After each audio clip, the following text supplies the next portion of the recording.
Hello मित्रों। तो लीजिए एक और स्टोरी आपके लिए। ये कहानी है ज़रा हटकर, जहाँ प्यार मोहब्बत रोमांस तो होगा ही, साथ ही एक्शन ड्रामा और सस्पेंस भी। तो सुनते रहिए और चैनल को सब्सक्राइब जरूर कीजिए। अब आगे। बुद्धि आपकी हमसे भी तेज है। हाँ, ये बात अलग है कि आप अभी तक उसका सही उपयोग नहीं करती, क्योंकि आप सोचती हैं कि अच्छा खासा अनंत नाम का सेवक है, यही सब कुछ संभाल लेगा, तो मैं क्यों अपनी बुद्धि खर्च करूं। अनंत ने कहा। तो बेला ने चिढ़कर उसे देखा। तुम्हारी हर बात घूम फिरकर मुझ पर क्यों आ जाती है? मेरा मजाक बनाने में बहुत मजा आता है तुमको, बेला ने आंखें तरेर कर कहा। हाँ, वह हमारा हक है, आप हमारी जीवन संगिनी है, हमारी महारानी है, तो आप पर ही सारे हक आजमाए गए, और जब आप यूं गुस्से से लाल होती है तो और भी मनमोहिनी लगती है। अनंत ने उसके गाल को चूम कर कहा। तुम्हारे हक की ऐसी तैसी। अगर अगली बार मुझ पर या मेरी बुद्धि पर कोई भी मजाक बनाया ना, तो समझ लेना पूरे 1 महीने तक अपने कक्ष के अंदर प्रवेश नहीं करने दूंगी तुम्हें, बेला ने फुल एटीट्यूड के साथ कहा। तो अनंत खिलखिला उठा। मतलब अभी भी हंस रहे हो? बेला बोली। ला, हमें आप प्रवेश नहीं करने देंगी अपने कक्ष में, तो क्या आप हमारे बिना एक दिन भी सो पाती हैं? 1 महीने कैसे सोएंगी हमारे बिना? अनंत ने प्यार से उसे बाहों में लेकर कहा। तो बेला ने उसके सीने से सिर छिपा लिया। कुछ दिन बाद वरुण भेड़िया समुदाय की सीमा पर नजर रखते घूम रहा था कि तभी जंगल के बाहर की एक गुफा पर नजर गई। यहाँ कौन है? वरुण ने सोचा और गुफा की तरफ बढ़ गया। अंदर जाकर देखा तो वहां एक बुजुर्ग भेड़िया था और उसके पास में एक युवा लड़की बैठी हुई थी। वरुण ने ध्यान से देखा तो उसकी आंखें बड़ी हो गई। वैशाली, तुम यहाँ पर? वरुण ने कहा। तो उस लड़की वैशाली ने पलटकर देखा। कौन है आप और हमसे क्या काम था? वैशाली ने कहा। वैशाली मैं हूँ, वरुण भूल गई मुझे? वरुण बोला। तो वैशाली ने आंखें बड़ी पर उसको देखा और अगले ही पल बाहर आए और एकदम से उसके सीने से लग गई। वरुण की सांस अंदर की अंदर और बाहर की बाहर रह गई और धड़कन इतनी तेज हो गई कि मानो दिल अभी उछलकर बाहर आ जाएगा। वैशाली, वरुण की बचपन की साथी और पहला प्यार। वरुण, आ गए तुम? कब से तुम्हारा इंतजार कर रही थी। भूल ही गए तुम तो अपनी बचपन की साथी को? वैशाली भावुक हो गई। नहीं, मैं भूला नहीं हूँ वैशाली। देखो, मैंने तो पहचान लिया था, पर अब इतने वर्षों पश्चात तुम्हें देखा है तो एक पल को समझ नहीं पाया कि तुम कौन हो। वरुण ने कहा। मैं आज की बात नहीं कर रही हूँ, मैं उन वर्षों की बात कर रही हूँ जिन वर्षों में तुमने एक बार भी मेरी सुध नहीं ली। मैं जानती हूँ कि तुम देवराज के विशेष सेवक हो, उनके मित्र हो, पर इसका मतलब ये तो नहीं कि अपनी बचपन की साथी को तुम इस तरीके से भुला दो। तुम्हारे इंतजार में बरसों से इस गुफा में रहती हूँ कि कभी तो तुम आओगे और मुझे अपने साथ लेकर जाओगे। वैशाली बोली। वैशाली, अब समय बदल गया है, तुम आज भी उसी बात को लेकर बैठी हो। वरुण ने कहा। समय कितना भी बदल जाएगा, पर क्या प्रेम बदल सकता है? तुमने वादा किया था मुझसे कि तुम हमेशा मेरा साथ दोगे और मुझे अपनी जीवन संगिनी बनाओगे। उस एक वादे के लिए मैं बरसों से तुम्हारा इंतजार कर रही हूँ। माँ नहीं रही और अब पिताजी भी अपनी अंतिम सांसें गिन रहे हैं, पर फिर भी मैं सिर्फ और सिर्फ तुम्हारा इंतजार कर रही हूँ। वैशाली ने अपने आंसू पोंछते हुए कहा।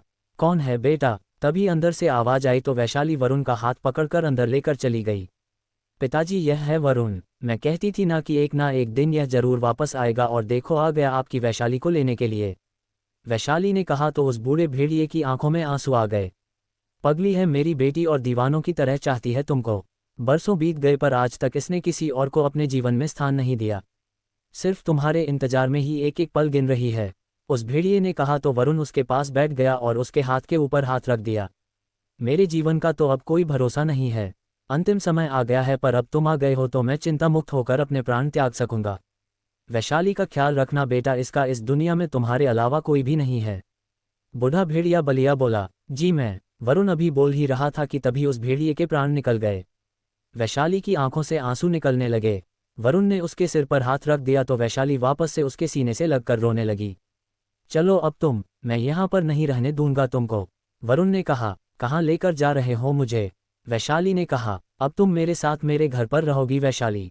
वरुण बोला। लेकिन, वैशाली ने कहना चाहा, मैं अभी तुमसे कोई भी वादा नहीं कर रहा हूँ। मैं तुम्हें अपनी जीवन संगिनी बनाऊंगा कि नहीं बनाऊंगा मैं अभी नहीं कह सकता। जब मेरी बहन बरखा अपनी साधना पूरी करके आ जाएगी उसके बाद निर्णय होगा, क्योंकि वो एक अकेली है मेरे परिवार में, पर तब तक तुमको अकेला नहीं छोड़ सकता। अब तुम्हारे पिता भी साथ नहीं है, इसलिए तुम मेरे साथ चलकर रह सकती हो। वरुण ने कहा। मैं तुम्हारे साथ? वैशाली बोली। विश्वास रखो, बचपन के साथी हैं हम। तुम मेरे घर में पूर्ण रूपेण सुरक्षित हो, इसलिए किसी भी तरीके का भ्रम मन में मत लाओ, और जैसा कि मैंने तुमसे कहा कि तुम्हें अपनी जीवन संगिनी चुनूंगा कि नहीं, ये निर्णय बरखा बी के आने के बाद ही होगा। मानव बोला और वैशाली को लेकर अपने घर आ गया। वरुण वैशाली को अपने घर ले आया। बचपन के दोस्त थे वह लोग। बरखा, वरुण और वैशाली साथ में पले बड़े और खेले कूदे थे। बड़े हुए तो भावनाएं बदल गई। वैशाली और वरुण एक दूसरे को पसंद करने लगे और न जाने कितने वादे एक दूसरे से कर दिए। युवा मन ने एक दूजे को जीवन साथी मान लिया, पर वक्त कब क्या दिखाए कोई नहीं जानता। समर के धोखे और श्वेत भेड़िया समुदाय पर कब्जे के समय वरुण और वैशाली अलग हो गए। वैशाली और उसका परिवार समर के अत्याचारों से बचते हुए छिप छिप के जीवन बिताने लगे, तो वही सौंदर्या की मौत और बेला के पुनर्जन्म के साथ ही वरुण और वैशाली का रिश्ता भी मानो खत्म हो गया। बरखा और वरुण बेला की रक्षा के लिए उसके घर के पास आकर रहने लगे और इन सब में वरुण वैशाली से दूर होता चला गया। उसको तो विश्वास भी नहीं था कि वैशाली से अब कभी दोबारा मिल पाएगा। आज सालों बाद वैशाली को देख उसे जितनी खुशी हुई थी उतनी ही तकलीफ भी हुई थी, इस बात से कि अपना कर्तव्य निभाते निभाते शायद उसने वैशाली के साथ गलत कर दिया, क्योंकि सालों से वैशाली सिर्फ और सिर्फ उसका इंतजार कर रही थी। वैशाली ने एक नज़र वरुण पूरे घर पर डाली। तुम यहाँ आराम से निश्चिंत होकर रह सकती हो वैशाली, वैसे भी बाहर की दुनिया में अब तुम्हारा अपना कहने के लिए कोई भी नहीं है, वरुण ने कहा। वैशाली ने भरी आंखों से वरुण की तरफ देखा। तुम ऐसी बातें क्यों करते हो वरुण जो मुझे तकलीफ दे? मेरी दुनिया में तुम थे, तुम हो और हमेशा तुम रहोगे, इसलिए ऐसा मत बोलो कि मेरा कोई नहीं है, वैशाली ने कहा। मुझे माफ़ कर देना वैशाली, अपने कर्तव्य के रास्ते पर जाते हुए तुम्हारे बारे में सोच नहीं पाया और ना ही तुम्हारा साथ दे पाया मैं, वरुण ने कहा। मुझे कोई शिकायत नहीं है, हम भेड़ियों के लिए तो हमारे राजा ईश्वर से भी बढ़कर होते हैं, और अपने राजा और महारानी के लिए ही तो तुम मुझसे दूर हुए थे, इसलिए मुझे कोई शिकायत नहीं है, वैशाली बोली। पर मुझे बिल्कुल भी अंदाजा नहीं था कि तुम मुझे मिल जाओगी। मुझे तो लगा था कि तुम अपनी जिंदगी में आगे बढ़ गई होगी। आखिर कई वर्ष बीत गए हैं, ऐसे तो कोई किसी का इंतजार नहीं करता, वरुण ने कहा। जब प्यार सच्चा हो तो इंतजार कर सकते हैं, और फिर ऐसे कैसे आगे बढ़ जाती? तुमने मुझसे वादा किया था कि तुम हमेशा मेरा साथ दोगे, मुझे अपनी जीवन संगिनी बनाओगे, और वह तुम्हारे कहे कुछ शब्द मेरी जिंदगी का आधार थे, वैशाली बोली। तुम्हें पहले भी कहा था, अभी भी कह रहा हूँ, तुम्हें पहले भी प्यार करता था, आज भी करता हूँ, पर तुम मेरी जीवन संगिनी बनकर आओगी या नहीं आओगी यह निर्णय तभी होगा जब बरखा आ जाएगी। तुम समझ रही हो ना वैशाली? वरुण ने कहा। मैं समझती हूँ वरुण, और मैं ये भी जानती हूँ कि बरखा का निर्णय क्या होगा, इसलिए मुझे कोई भी आपत्ति नहीं है, और मैं शुरू से जानती हूँ कि तुम्हारे लिए बरखा क्या है, और लोग अपने परिवार से पूछकर ही निर्णय लेते हैं, इसलिए मुझे तुमसे कोई शिकायत नहीं है। मैं भी बरखा के आने का बेसब्री से इंतजार करूंगी, वैशाली ने कहा। शुक्रिया वैशाली, मुझे समझने के लिए और मेरी परिस्थिति को समझने के लिए, वरुण बोला। वैशाली मुस्कुराई और अंदर के कमरे में चली गई। और शुक्रिया वैशाली, मेरी जिंदगी में वापस आने के लिए और अब तक मेरा इंतजार करने के लिए। अभी तुमसे कुछ भी कहकर तुम्हें कोई उम्मीद नहीं देना चाहता था, पर यही सच है कि तुम्हारा प्रेम दिल में बसा था, इसीलिए मेरे जीवन में भी आज तक कभी कोई नहीं आ पाया, पर मुझे उम्मीद नहीं थी कि तुम मुझे दोबारा मिलोगी आगे चंद्रदेव की जैसी इच्छा। शायद हमारा मिलना भी उन्होंने पहले ही तय कर रखा था, बस बीच में कुछ कर्तव्य आए थे जो कि अब पूरे हो गए हैं।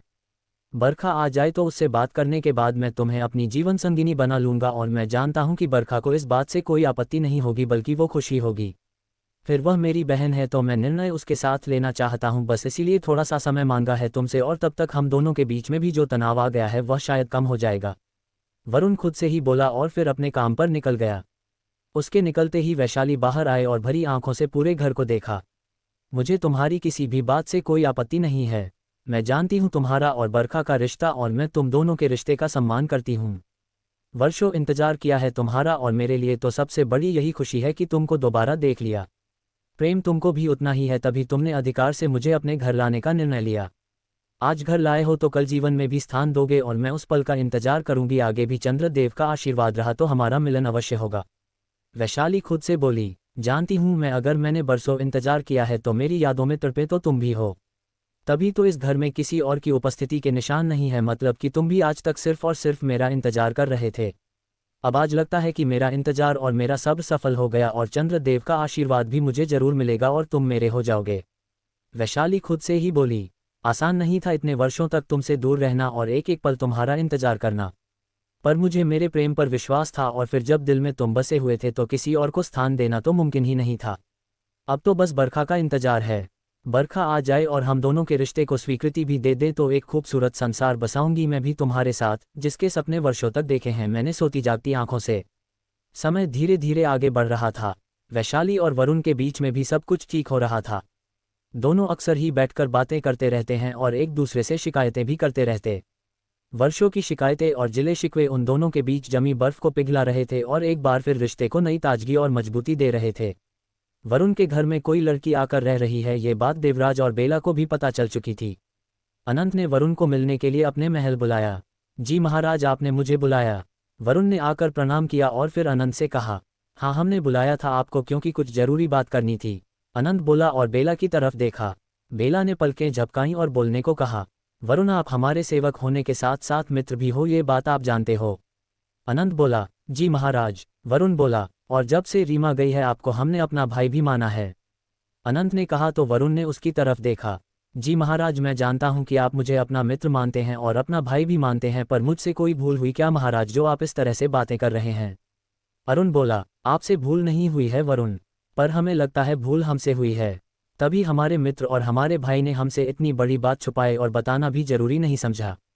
अनंत ने कहा, किस बारे में बात कर रहे हैं आप महाराज, मैं समझा नहीं। वरुण बोला, यही कि आपके घर में एक मादा भेड़िया आकर रह रही है और आपने अब तक हमें उनके बारे में बताया नहीं है। उनसे आपका क्या संबंध है, इस बारे में हमसे कोई चर्चा नहीं की। अनंत ने कहा तो वरुण के चेहरे पर हल्की सी मुस्कुराहट आई और फिर उसने अनंत की तरफ देखा। जब महाराज को सब बात की खबर है फिर भी इस तरीके का सवाल मुझसे क्यों। वरुण ने कहा, खबर रखना महाराज का काम है पर सवाल करना एक मित्र और भाई का अधिकार। हर किसी पर नजर रखते हैं हम, पर इसका मतलब ये तो नहीं कि आप हमसे बातें छुपाने लगे। अनंत बोला, बिल्कुल ठीक कह रहे हैं अनंत, ये तो आपने ठीक नहीं किया वरुण भैया। अनंत का तो छोड़ो, आपने तो मुझे भी नहीं बताया, भूल गए कि मैं भी आपकी बहन हूँ। राखी का रिश्ता है हमारा। भाभी घर में ले आए और अपनी बहन को बताना भी जरूरी नहीं समझा। बेला ने शिकायत की, माफी चाहूंगा महारानी और महाराज, पर ऐसा कुछ भी नहीं है। वह अभी आपकी भाभी नहीं बनी है, हमारा उनसे कोई संबंध अभी नहीं है। वरुण ने कहा तो बेला में आंखें छोटी करके उसे देखा। बातें बनाना बिल्कुल आपने अनंत से सीखी है। अगर कोई संबंध नहीं है तो भी तो फिर आप किस हक से उन्हें अपने घर में रखे हुए हैं। बेला ने कहा तो वरुण कुछ पल के लिए खामोश हो गया। हम आपके जवाब का इंतजार कर रहे हैं वरुण, बताए हमें किस हक से आपने उन्हें अपने घर में रखा हुआ है। अनंत ने कहा, महाराज वैशाली और मैं बचपन के दोस्त हैं। बड़े होते होते तक दोनों एक दूसरे से प्रेम करने लगे। इससे पहले हमारा प्रेम किसी रिश्ते में बंधा था, जिम्मेदारियों के चलते महारानी बेला की सुरक्षा के लिए हम यहाँ से दूर शहर चले गए। यहाँ का पूरा कायापलट हो चुका था, श्यामल भेड़िया साम्राज्य आ गया था, उन्होंने कई परिवारों को खत्म कर दिया। इस बीच में मुझे लगा कि शायद वैशाली है और उसका परिवार भी अब या तो बचा नहीं होगा या वैशाली अपने जीवन में आगे बढ़ गई होगी किसी और का हाथ थामकर। तो मैंने भी उसे भूल जाना ही बेहतर समझा और अपने कर्तव्य पथ पर लगा रहा। वरुण बोला। अनंत और बेला ने एक दूजे को देखा। अभी कुछ दिनों पहले ही मुझे वैशाली वापस मिली और उसने मुझे बताया कि वह भी अब तक मेरा इंतजार कर रही थी। उसने और उसके परिवार ने श्यामल भेड़ियों के राज में कई परेशानियां सही, पर फिर भी वह अपने निर्णय पर अडिग रही और उसने किसी का भी हाथ नहीं थामा। हर पल वह मेरा इंतजार करती रही। उसकी माँ का पहले ही देहांत हो चुका था और उस दिन जब वह मुझे मिली उस दिन उसके पिता भी चल बसे।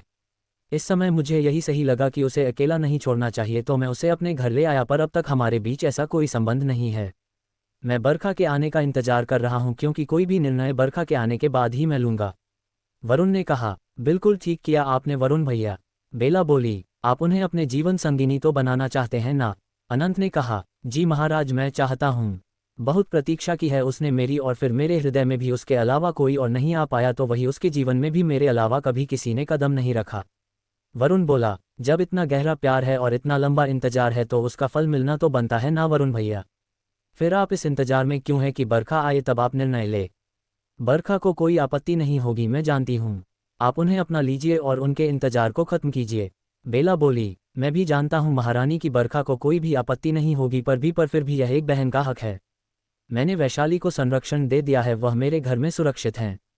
मैं उनका पूरा ध्यान रखता हूँ, बस एक बार बरखा आ जाए तो हमारे रिश्ते पर आखिरी मुहर भी लगा दूंगा। वरुण बोला। ठीक है, जैसा आप उचित समझें। वैसे भी बरखा को वापस आने में अब ज़्यादा समय नहीं बचा। हम बहुत खुश हैं आपके लिए वरुण, और चंद्रदेव से प्रार्थना करेंगे कि अब कभी आपके जीवन में संघर्ष न आए। अनंत ने कहा। वरुण ने दोनों को प्रणाम किया और वहां से चला गया। एक और अधूरी प्रेम कहानी पूरी होने को है, बेला ने अनंत के गले में बाहें डालकर कहा। अब तो हमें ऐसा लगता है कि हमारे चारों तरफ सिर्फ और सिर्फ प्रेम कहानियां ही चल रही है। अनंत ने भी उसी अंदाज में कहा। तो प्रेम से बढ़कर और प्रेम से ज्यादा तो कुछ होता भी नहीं है। हर कुछ प्रेम से शुरू होकर प्रेम पर ही खत्म होता है अनंत। नफरत की शुरुआत भी प्रेम है तो भय की भी। समाज भी प्रेम से बनता है और दुनिया भी। बेला बोली, अंत भी प्रेम है और आरंभ भी प्रेम ही है। प्रेम में पड़कर जीव खुद भी मिट सकता है तो दूसरे को भी मिटा सकता है। प्रेम अध्यात्म भी है तो अपराध भी। अनंत बोला, प्रेम है तो सब कुछ है, प्रेम नहीं तो कुछ भी नहीं। हर रिश्ते का आधार प्रेम है। बेला बोली, आप सही कह रही हो बेला। प्रेम नहीं है तो जीवन में कुछ भी नहीं है, इसलिए तो हम आपको इतना प्रेम करते हैं। अनंत ने बेला के लबों को चूमते हुए कहा, और मैं भी तुमको बेहद चाहती हूँ अनंत। I love you. बेला उससे लिपटते हुए बोली तो अनंत मुस्कुरा उठा। मैंने मुस्कुराने को नहीं कहा है, मेरे आई लव यू का जवाब दो, समझे तुम। बेला ने कहा तो अनंत ने उसे बाहों के घेरे में कस लिया। आई लव यू टू मेरी जान बेला, अनंत ने कहा तो बेला मुस्कुरा उठी। जब तुम्हारे मुंह से इस तरह के शब्द सुनती हूं ना तो बड़ा ही सुकून मिलता है, बेला ने कहा। वह क्यों, ऐसा क्या कुछ अजीब बोलते हैं हम? अनंत ने कहा, अजीब नहीं पर तुम्हारी जो यहाँ की भाषा है वह बहुत ही भारी है। बहुत ही संभल कर और संयमित तरीके से बोलते हो तुम, पर जब तुम इस तरीके से महाराज का रूप छोड़कर एकदम लड़कों की तरह आई लव यू टू बोलते हो ना तो कसम से दिल करता है कि तुमको जी भर के चूम लूं। बेला बोली, नेकी और पूछ पूछ, मना किसने किया है आपको? हम तो इस इंतजार में रहते हैं कि कभी तो आप अपनी तरफ से हमें प्यार करें। अनंत ने कहा, तुम नहीं सुधर सकते ना। किसने तुम्हें राजा बना दिया? तुम तो एक प्रेमी हो और एक प्रेमी ही ठीक रहते। बेला बोली, प्रेमी अपनी जगह है और आपके साथ हैं और राजा इस साम्राज्य के हैं, और हम दोनों चीज़ों को बहुत ही बेहतर तरीके से संभाल सकते हैं, ये बात आप भी भली भांति जानती हैं महारानी बेला। अनंत बोला तो बेला मुस्कुरा उठी। तो प्रेम पथ पर हमारे साथ चलेगी? अनंत बोला। इस समय बेला ने उसे आश्चर्य से देखा। प्रेम के लिए कोई समय निर्धारित नहीं है, समझिए आप, अनंत बोला और बेला के अधरों को चूमने लगा। एक हाथ से बेला को उठाया और दूसरे हाथ से पर्दा गिरा दिया। बेला ने आंखें बड़ी करके अनंत की तरफ देखा तो अनंत के चेहरे की शरारत देख उसने पलकें झुका ली। अनंत ने नजाकत से उसे बिस्तर पर लिटाया और उसके ऊपर आ खुद को और बेला को चादर से ढक लिया और दोनों निकल पड़े प्रेम पथ पर। कुछ समय बाद बेला अनंत के सीने पर सिर रखे हुए लेटी थी और अनंत की उंगलियां उसकी खुली पीठ पर घूम रही थी। बरखा की साधना पूरी हो और वह वापस आए तो फिर वरुण और वैशाली और बरखा और भैया का रिश्ता भी पूरा हो। कई बार मोमदेव से बात हुई है और वह अक्सर ही भैया और बरखा के बारे में पूछती हैं। इन दिनों भैया की भी उनसे बात कम होती है। अब तो मुझे समझाना भी मुश्किल पड़ रहा है, तो मैंने उनसे कह दिया है कि भैया भी बरखा के पास ही चले गए हैं उससे मिलने के लिए और जल्दी आएंगे। बेला बोली, आपने ठीक किया बेला, हम भी अब उसी पल का इंतजार कर रहे हैं जब सब कुछ सही हो और हम शहर जाकर बरखा मानव भैया का रिश्ता पूरा करवाएं और साथ ही यहाँ पर वरुण और वैशाली के रिश्ते को भी पूर्णता मिले। अनंत ने कहा, मम्मी और पापा से भी मिले हुए काफ़ी समय हो गया है। मम्मी से बात हुई थी मेरी, वह भी बहुत याद कर रही है मुझे और तुमको। बेला बोली, हाँ बस एक बार यहाँ का काम खत्म होगा तो हम सभी एक साथ चलेंगे शहर और इस बार काफ़ी लंबा रुक कर पाएंगे मम्मी पापा के पास। अनंत बोला, अनंत क्या हमेशा हम इसी तरीके से करते रहेंगे? मतलब इस जंगल में भी रहेंगे और शहर में भी रहेंगे, और उन लोगों को कभी पता नहीं चलेगा कि हम असली में हम भेड़िए हैं। बेला ने कहा, कुछ बातें ना ही पता चले तो बेहतर होता है, और जितने लोगों को पता है उतना काफ़ी है। पापा को पता है, मानव भैया को पता है, इन दोनों के अलावा हम अब और किसी को नहीं बता सकते। आप समझ रही हैं न बेला, हर किसी के लिए इस बात और इस सच को स्वीकार करना आसान नहीं होगा। अनंत बोला, पर कल को जब हमारे बच्चे होंगे तब क्या ये राज नहीं खुल जाएगा? क्योंकि बच्चे क्या है ये सच छिपा पाएंगे। बेला बोली, हम पूरी कोशिश, और फिर वह हमारे बच्चे होंगे तो वह हमें और हमारी परिस्थिति को भी जरूर समझेंगे।